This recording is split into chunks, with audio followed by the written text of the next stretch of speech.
Saudara setuju dengan saya bahwa khawatir itu saudara sepupunya sama takut?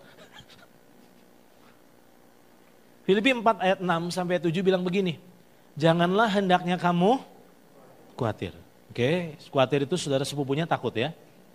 Tentang apapun juga. Tetapi nyatakanlah dalam segala hal keinginanmu kepada Allah dalam apa?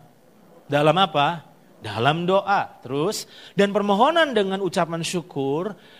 Nah, selanjutnya, damai sejahtera Allah yang melampaui segala akal akan memelihara hati dan pikiranmu dalam Kristus Yesus.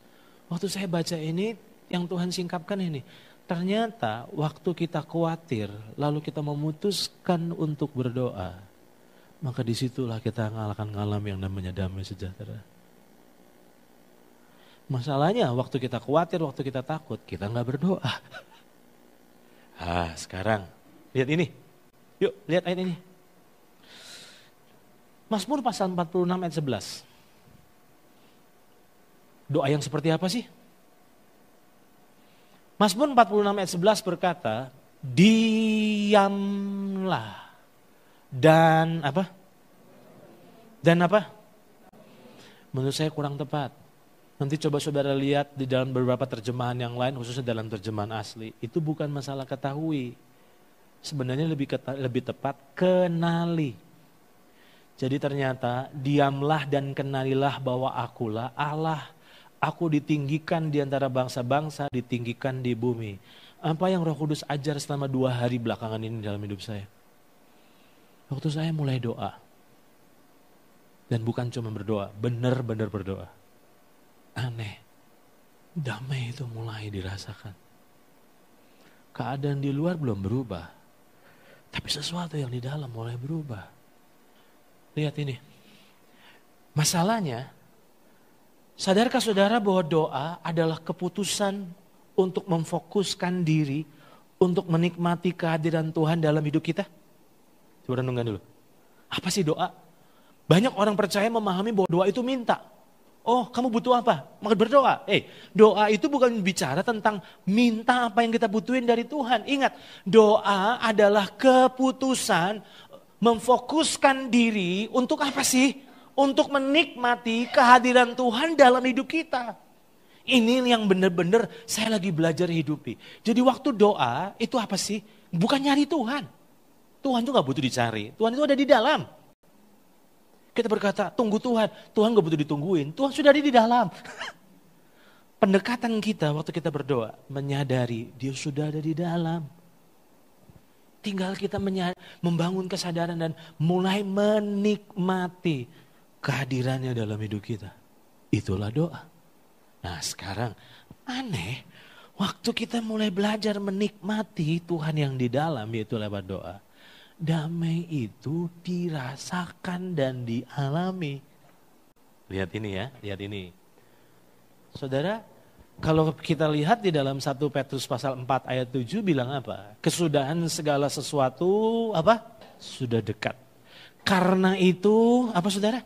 Kuasailah dirimu dan jadilah tenang supaya kamu dapat.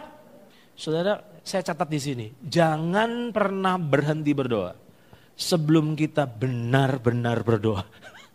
Doa yang dihitung Tuhan itu doa yang apa sih? Bukan waktu kita memutuskan berdoa terus pikiran kita lagi ngelayang kemana-mana.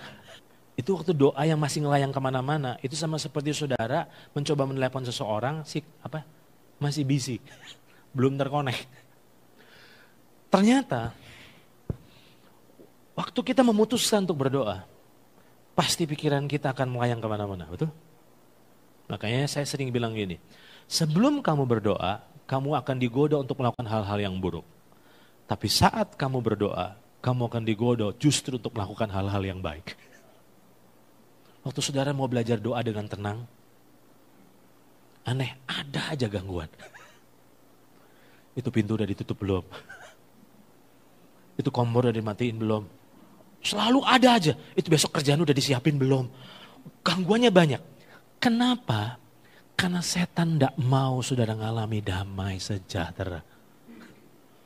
Makanya diganggu. Dan banyak orang nyerah. Waktu diganggu itu nyerah. Dan kalau saudara nyerah, maka saudara tidak akan ngalami yang namanya damai sejahtera. Dan kalau saudara nggak ngalami damai sejahtera, maka bagaimana saudara bisa mengatasi rasa takut?